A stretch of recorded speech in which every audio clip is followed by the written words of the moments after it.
Olá, seja bem-vindo a mais uma aula da disciplina de Redes Neurais Artificiais. Vamos falar agora um pouco sobre tópicos avançados. Os tópicos a serem abordados nesta aula serão redes neurais profundas, redes neurais de memória longa, redes neurais adversárias, aplicações em áreas específicas, por exemplo, medicina, finanças, jogos.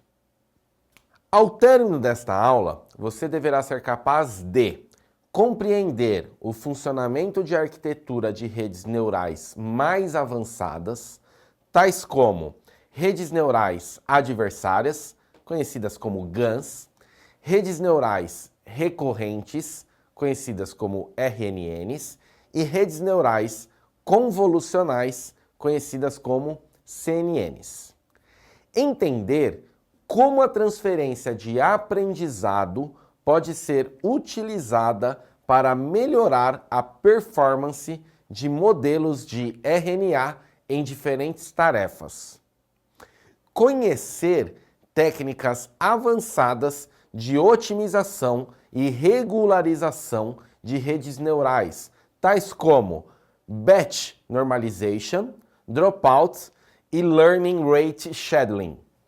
Redes neurais profundas, conhecidas como RNP, categoria de redes neurais artificiais, as RNAs, capazes de aprender representações hierárquicas de dados, ao contrário das redes neurais rasas, que têm apenas algumas camadas ocultas, as RNPs têm muitas camadas ocultas, permitindo-lhes aprender características cada vez mais complexas em cada camada.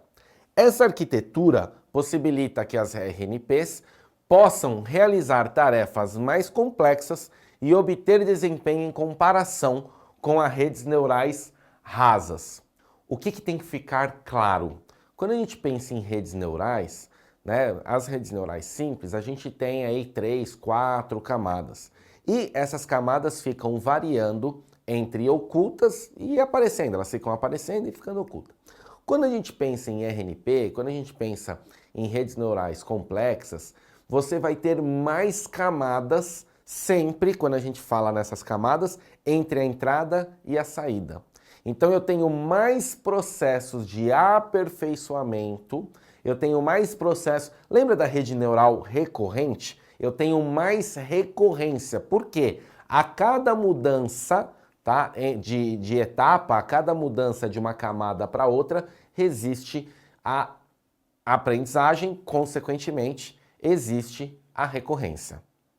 Um dos exemplos bem clássicos que a gente tem, quando a gente fala em RNP, a gente tem o que nós chamamos de RNGA e uma coisa que está na boca de todo mundo aí, que é a geração GPT, a GPT-3, que o que ficou mais famoso, o software mais famoso aí, é o ChatGPT, onde você trabalha com a geração de textos baseados em perguntas.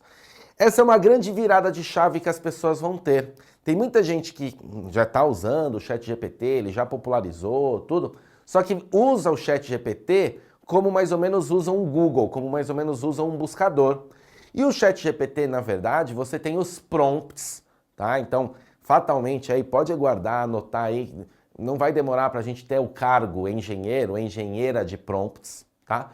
Que, conforme as palavras comando, melhor são os resultados, tá? Então, essa questão que a gente chama de inteligência artificial generativa, em algumas bibliografias fala geracional, mas o termo generativo é mais correto, trabalha bem forte nessa questão da criação do texto baseado em perguntas, que é o que nós chamamos de tecnologia GPT.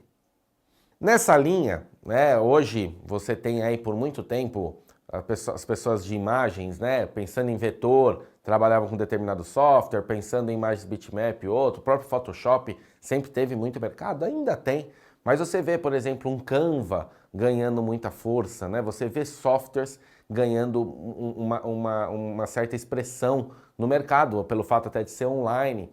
E aí você vê, de repente, aí é uma questão de concepção, às vezes acaba errando, pessoas mais júniores tendo acesso a informação. É óbvio que, como sempre, quanto mais qualificado o usuário ou a usuária for, melhor vai ser o resultado. Nessa linha de pensando em redes neurais complexas, né, de tópicos avançados de redes neurais, é muito importante a gente pensar que a gente tem o que nós chamamos de short and long, né? Então, pensando no machine learning, pensando no aprendizado de máquina, você tem esse aprendizado de máquina mais curto e você tem o aprendizado de máquina mais longo.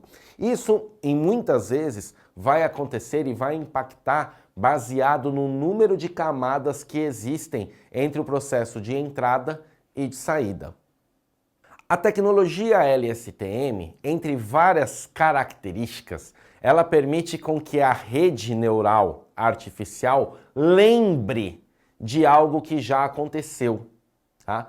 A gente já falou em algumas das nossas aulas essa questão que a inteligência artificial, a grande vantagem dela é manter tudo que ela aprendeu e ir acumulando o seu conhecimento, seja utilizando uma rede neural convolucional, seja utilizando uma rede neural em camadas, seja utilizando uma rede neural recorrente. Todo esse ponto, toda essa questão da LSTM é trabalhar com as lembranças do que já aconteceu e trazendo novas informações. Por isso que quanto mais você utiliza, melhor vai ser para você gerar um texto, para você gerar uma imagem, para você gerar uma mídia como um todo.